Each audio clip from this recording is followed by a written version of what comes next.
آج جہاں باقی عبادتوں میں سستی ہو رہی ہے، دعاؤں میں بھی لوگ پیچھے چلے جا رہے ہیں، مانگتے ہی نہیں ہے، اور مانگتے ہیں تو پتہ نہیں کس اسٹائل سے مانگتے ہیں، توجہ نہیں ہوتی۔ اجتماعی دعاؤں پر زیادہ زور ہے، انفرادی پر زور نہیں ہے۔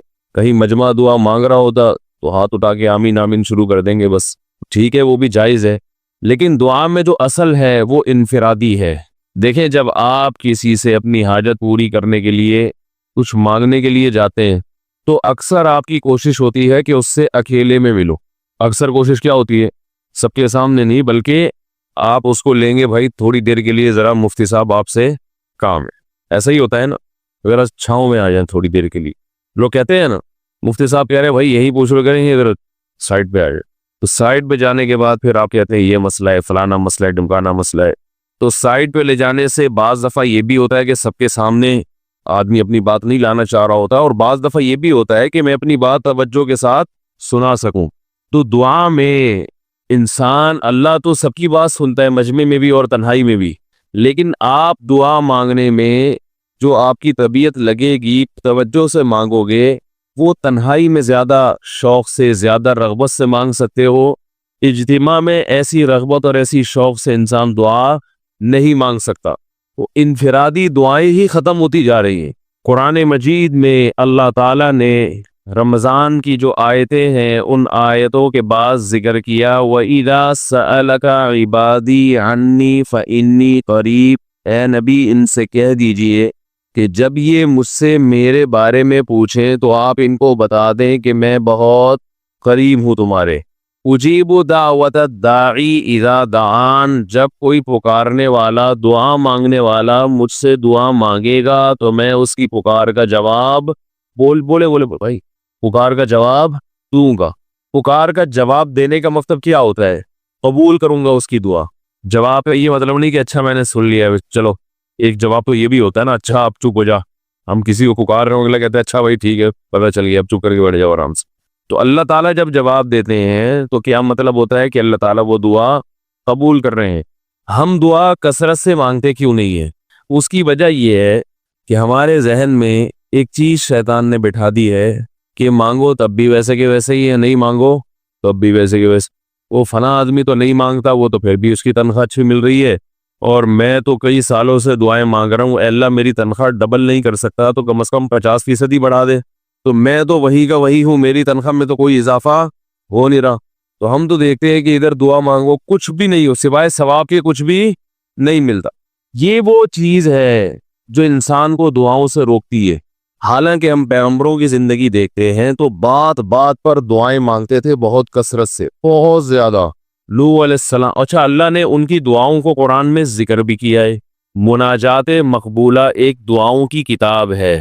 حضرت مولانا اشرف علی تھانوی رحمہ اللہ تعالی نے قرآن اور حدیث کی دعاؤں کو ایک چھوٹی سی کتاب میں جمع کر کے ایک ہفتے پہ ڈیوائیڈ کر دی ہے اس کو، کہ آپ روزانہ ان میں سے ایک حصہ پڑھیں گے تو پورا ہفتے میں وہ تقریباً تمام دعائیں کور ہو جائیں گی جو قرآن و سنت میں بیان کی گئی ہیں۔ وہ کتاب ضرور خریدیں، رکھیں اپنے پاس، مناجات مقبولہ کے نام سے۔ تو ہم دعا کیوں نہیں مانگتے؟ مسئلہ ہمارے ساتھ یہ ہے کہ ہم کہتے ہیں کہ جو مانگتا ہے وہ بھی وہیں کا وہیں، اور جو نہیں مانگتا ہے وہ بھی کوئی سرخاب کے پر تو لگ نہیں جاتے کوئی مانگ رہا ہو تو۔ یہ وہ مسئلہ ہے جس کی وجہ سے لوگ دعائیں مانگنے میں بخل سے کام لیتے ہیں، جبکہ پیغمبر کثرت سے دعائیں مانگا کرتے تھے، بہت زیادہ۔ جو پچھلی آسمانی کتابیں ہیں ان میں لکھا ہوا ہے کہ یعقوب علیہ الصلوۃ والسلام اتنی کثرت سے دعائیں مانگا کرتے تھے کہ سجدے میں جا کے کہ ان کے یہ جو گھٹنے ہیں اور سر میں سخت نشان بن چکے تھے، وہ جگہ زمین پہ لگ کے سخت ہو جاتی ہے نا، تو اتنی کثرت سے دعائیں، اتنی کثرت سے دعائیں۔ ہم نے جن بزرگوں کے ساتھ ٹوٹا پھوٹا وقت گزارا ان کو دیکھا کہ وہ دعا بہت لمبی لمبی دعائیں مانگا کرتے تھے، بہت لمبی۔ ہمارے شیخ کے سامنے جب کوئی آیا کرتا تھا دعا کے لیے کہتا تو ہاتھ اٹھائے بغیر ویسے ہی اس کو ایک دعا کا جملہ کہہ دیا کرتے تھے۔ اسی نے کہا کہ آپ ہاتھ اٹھا کے اس کے لیے دعا کیوں نہیں مانگتے؟ تو فرماتے تھے کہ جب میں ایک دفعہ ہاتھ اٹھا لیتا ہوں تو پھر اتنی آرام سے نیچے گراتا نہیں، کیونکہ پھر اللہ کے دربار میں اب ہاتھ اٹھا لیے تو پھر تو ایسا ان کا دل لگتا تھا، مانگتے چلے جاتے تھے، مانگتے چلے جاتے تھے۔ تو بات یہ ہے کہ جب یہ یقین پیدا ہو جائے کہ جس خالق نے ہمیں پیدا کیا ہے اور جس نے ہمیں مانگنے کا حکم دیا ہے، اس کے سامنے جب ہاتھ اٹھا کے گڑگڑائیں گے تو وہ تھوڑا نہیں دے گا، وہ دعا لازمی قبول کرے گا، اور وہ لازمی ہماری مانگی ہوئی چیزیں ہمیں عطا کرے گا۔ یہ جذبہ اور یہ نیت جب انسان میں پیدا ہو جائے تو پھر اس کا دعاؤں میں دل لگتا ہے۔ کیسے نہیں لگے گا؟ آپ سوچیں کہ آپ کو کوئی بتا دے کہ یہ جو سیٹھ صاحب ہے بہت بڑے، آپ جا کے ان سے مانگو، یہ ٹائم نکال کے بیٹھے ہوئے، جتنا مانگو گے، جو مانگو گے یہ دیں گے، تو اب آپ بتاؤ، آپ یہ کہو گے کہ میرے پاس مانگنے کا ٹائم نہیں ہے؟ ایسے موقع پہ آپ یہ کہو گے؟ آپ جائیں گے اور بسم اللہ کر کے شروع ہو جائیں گے۔ آپ بولیں گے سر یہ مجھے 10 فائلیں چاہیے بحریہ ٹاؤن کی۔ آپ سوچو گے 10 نہیں ملی تو 9 تو مل جائے گی۔ سر مجھے یہ بھی چاہیے، مجھے یہ بھی چاہیے، مجھے یہ بھی چاہیے، اور آپ کو یقین ہو کہ یہ دے رہا ہے، تو آپ کبھی بھی کنجوسی سے کام نہیں لو۔ پھر آپ یہ نہیں کرو گے کہ آپ مانگتے ہوئے جو ہے نا، اس سے آپ جب مانگ رہے ہو تو آپ کی کبھی ادھر دیکھ رہے ہو، کبھی ادھر دیکھ رہے ہو، کبھی ناک میں انگلی گھما رہے ہو، کبھی سر میں کھجا رہے ہو۔ کوئی آ کے اس دوران آپ کو چھیڑے گا تو آپ کہو گے یہاں سے دفع ہو جاؤ، میں کام کر رہا ہوں۔ ایک بندہ سخاوت جوش میں آیا ہوا ہے ابھی، اور فائلیں بحریہ ٹاؤن کی فری میں بانٹ رہا ہے۔ اس نے کہا بھائی جتنی مانگو گے دے دوں گا، اور جو مانگو گے دے دوں گا، تو ابھی تو میرے پاس ٹائم کم ہے، مقابلہ بہت سخت ہے۔ اور پھر اس میں آپ کو الفاظ بھی خود بخود آ جائیں گے کس طرح سے سمجھانا ہے، مختلف طریقوں سے آپ بات کو گھماؤ گے۔ سر پلیز آپ بات کو سمجھا کریں، میں آپ کے پاس آیا ہوں، آپ کو پتا ہے میں ادھر بھی جا سکتا تھا، وہ وسیم کباڑیہ کا بزنس بھی آج کل بہت چل رہا ہے، میرے پرانے اچھے تعلقات ہیں، لیکن مجھے پتا تھا کہ آپ تو آپ ہیں، آپ جیسا سیٹ تو کوئی ہے ہی نہیں، اور ہر مشکل میں آپ نے میری مدد کی ہے۔ جو الفاظ بھی اس کی سخاوت کو ابھارنے والے ہوں گے وہ تمام آپ اس موقع پر اس کے اوپر انڈیل دو گے، پورا دیگچہ بھر کے اس کے اوپر ڈال دو گے آپ۔ تو اللہ سے جب مانگتا ہے انسان اور اس کو یقین ہو کہ اللہ میری دعا کو پورا کرے گا، تو اس یقین کے ساتھ جب دعا مانگی جاتی ہے تو اس کا اسٹائل کچھ اور ہوتا ہے، اور ایک فارمیلٹی پوری کرنے کے لیے دعا جب مانگی جاتی ہے جیسے کہ ہمارے ہاں ہو رہا ہے، تو اس کا اسٹائل اور انداز کچھ اور ہوتا ہے۔ ہمارے ہاں دعا پڑھی جاتی ہے، مانگی نہیں جاتی۔ ربنا آتنا فی الدنیا حسنۃ وفی الآخرۃ حسنۃ وقنا عذاب النار، آمین۔ اور کہ ربنا ظلمنا انفسنا وان لم تغفر لنا وترحمنا لنکونن من الخاسرین، آمین۔ یہ دعا مانگی جا رہی ہے یا پڑھی جا رہی ہے؟ تو پڑھی جا رہی ہے، آمین بھی پڑھا جا رہا ہے اس پہ۔ تو اللہ نے ہمیں یہ نہیں کہا کہ اقرؤوا الدعاء عند ربکم، اپنے رب کے سامنے دعائیں پڑھا کرو۔ اللہ نے کہا ادعوا، مانگو، پکارو، مانگو اس سے۔ بھیکاری جیسے بھیک مانگتا ہے نا، لوگ کہتے ہیں مانگنے کا کیا طریقہ ہے؟ بھائی جو بھیکاریوں سے پوچھو بھیک مانگنے کا کیا طریقہ ہے۔ بھیکاری اکثر ان پڑھ ہوتے ہیں، جو پڑھے لکھے بھیکاری ہوتے ہیں پھر وہ IMF سے مانگتے ہیں، وہ چھوٹی موٹی چیزیں نہیں مانگتے۔ بھیکاری اکثر کیا ہوتے ہیں؟ ان پڑھ، جن سے ہمارا صبح شام واسطہ پڑتا ہے۔ تو یہ کسی سے بھیک مانگنے کا طریقہ سیکھ کے آتے ہیں؟ بھائی کسی سے طریقہ سیکھ کے آتے ہیں کہ یار وہ ذرا فلاں بندے سے چندہ مانگنا، ذرا طریقہ بتانا؟ اگر کوئی بتائے گا بھی تو وہ کہے گا تو اپنے پاس رکھ، مجھے پتا ہے مجھے جیب اپنی کیسے بھرنی ہے۔ اس موقع پہ جو اس کی حالت دیکھے نا، وہ اپنا منہ بھی ٹیڑھا بیڑھا کرے گا، کپڑے بھی پھٹے پرانے، اور بہت گھمائے گا بات کو، ایسے منہ بنائے گا جیسے دنیا میں اس سے زیادہ غریب اور محتاج کوئی ہے ہی نہیں۔ سحری پانی سے کی ہے میں نے، گھر میں بچے بھوک سے بلک رہے ہیں، ایسی کہانیاں سنائے گا، ایسی کہانیاں سنائے گا۔ تو یہی حال انسان کا ہے جب اسے پتا ہو کہ میرا رب جو مانگوں گا وہ دے گا مجھے، تو پھر اس کے بھیک مانگنے کا انداز اور جو دعا مانگنے کا اسٹائل ہے وہ خود بخود فطرت اسے سکھا دیتی ہے، خود بخود اس کے اندر الفاظ آنا شروع ہو جاتے ہیں کہ ایسے مانگنا چاہیے۔ لیکن پرابلم یہ ہے، مسئلہ یہ ہے کہ دل میں یہ بات بیٹھ چکی ہے کہ قبول نہیں ہو رہی۔ عجیب حدیث ہے، رسول اللہ صلی اللہ علیہ وسلم نے ارشاد فرمایا کہ اللہ بندے کی دعا قبول کرتے رہتے ہیں، وہ مانگتا رہتا ہے قبول ہوتی رہتی ہے، وہ مانگتا رہتا ہے قبول ہوتی رہتی ہے، یہاں تک کہ ایک وقت ایسا آتا ہے کہ بندہ یہ کہتا ہے کہ میں مانگ رہا ہوں قبول تو ہو نہیں رہی، تو جب یہ کہتا ہے تو اس وقت قبول کرنا بند کر دیتے ہیں اللہ تعالیٰ۔ اللہ کہتے ہیں کہ اگر تو یہ سمجھ رہا ہے کہ قبول نہیں ہو رہی تو اب نہیں ہوگی۔ اب عجیب بات ہے یا نہیں یہ حدیث؟ بھائی وہ بندہ کئی سال سے دعائیں مانگ رہا تھا اور پھر آخر میں آ کے کہتا ہے کہ قبول تو ہو نہیں رہی، تو ظاہر ہے کچھ نہیں ہو رہی ہوگی تبھی تو کہہ رہے ہیں نا. اس کو ایسا لگ رہا ہوگا کہ قبول نہیں ہو رہی. بھائی اس کو یہ لگ رہا ہوگا کہ نہیں، جو چیزیں مانگ رہا ہوں وہ تو مل نہیں رہی، تو تبھی تو وہ کہتا ہے کہ قبول نہیں ہو رہی. تو سوال پیدا ہوتا ہے پھر اللہ قبول کرنا بند کیوں کر دیتے ہیں؟ اللہ تعالیٰ جب دعائیں قبول کرتے ہیں تو اس کا انداز وہ نہیں ہوتا جیسے ایک عام انسان جب کسی کو بھیک دیتا ہے. ایک عام فقیر جب آپ کے پاس آئے گا، آپ سے بھیک مانگے گا، 100 روپے دے دو، 20 روپے دے دو، آپ اٹھا کے 100 نہیں تو 20، 10-20 تو پکڑا دیتے ہیں اس کو. تو وہ یہ سمجھتا ہے کہ میری دعا کیا ہو گئی؟ قبول. لیکن اللہ تعالیٰ اس طرح دعا نہیں قبول کرتے. اگر اللہ اس طرح سے دعائیں قبول کرنا شروع کر دیں تو پھر یہ معاملہ غیب کا نہیں رہے گا. ادھر آپ نے دعا مانگی، اے اللہ میرے کاروبار کو بڑھا دے، لیلۃ القدر میں رو کے دعا مانگی، اور صبح صادق کے وقت آپ کا فون آیا کہ آپ کا کنٹینر کسٹم والوں کے شر سے محفوظ ہو گیا ہے، سمجھ میں پاس ہو گیا وہ، اور آپ کی چیز ڈبل قیمت پہ بک گئی ہے.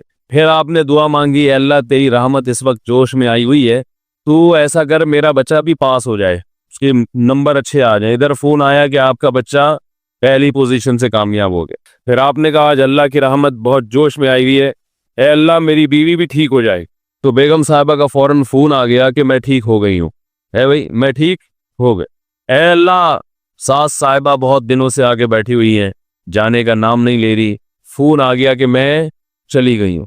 اس طرح سے اگر دعائیں قبول ہونا شروع ہو جائیں تو میرے بھائی پھر یہ سارے کافر، یہ سارے لبرل لوگ جو اللہ کو مانتے ہی نہیں ہیں، یہ دنیا کا ہر کام چھوڑ کے مصلی بچھا لیں گے اور دعاؤں کو فوکس کرنا شروع کر دیں گے. دعا قبول ہوتی ہے مگر اس شخص کی جو اللہ پر غیب پر ایمان رکھتا ہے، جسے دعا قبول ہوتی نظر نہیں آتی مگر وہ یقین کرتا ہے کہ دعا قبول ہو رہی ہے. صرف اس شخص کی دعا قبول ہوتی ہے، اس کے علاوہ کسی کی قبول نہیں ہوتی.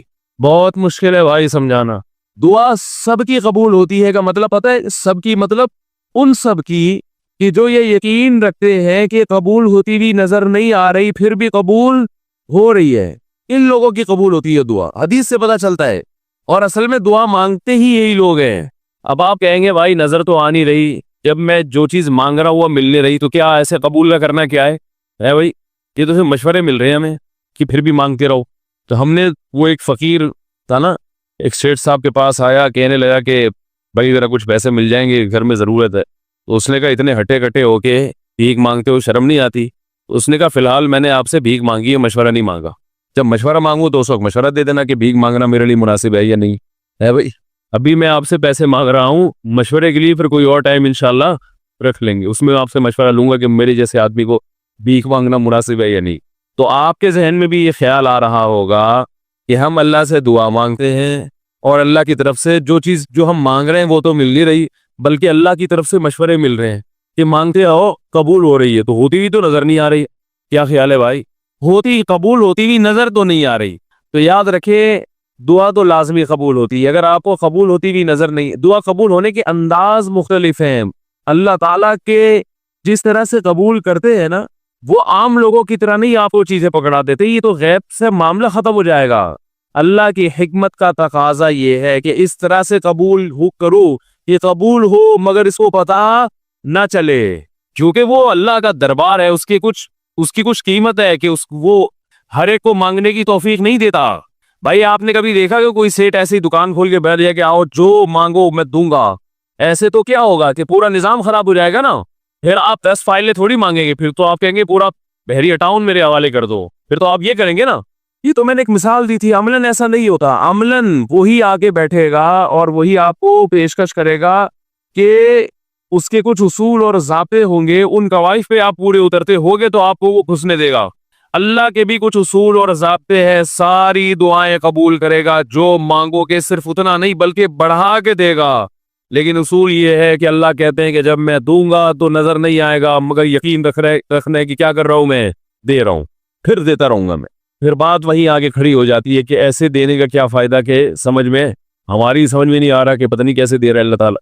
تو یاد رکھیں اللہ تعالیٰ کے دینے کا انداز تھوڑا مختلف ہے. وہ کیا ہے؟ بعض مرتبہ جو چیز مانگ رہے ہوتے ہیں اللہ وہی چیز آپ کو دے دیتا ہے. اور ایسا بھی ہوتا ہے, ہمیشہ ایسا تو نہیں ہوا ہوگا کہ جو چیز مانگی اور نہیں ملی ہو. کئی بار ایسا ہوا ہے کہ جو مانگا وہ اللہ نے دے دیا, فوراً مسئلہ حل ہو گیا. بعض دفعہ بلکہ اس سے بھی پہلے کا اسٹیپ, بسا اوقات تو آپ دعا مانگ ہی نہیں رہے ہوتے, آپ اس کو دعا سمجھ رہے ہوتے ہو, لہذا اس میں وہ جان ہوتی نہیں ہے, تو قبولیت کا پھر سوال ہی پیدا نہیں ہوتا.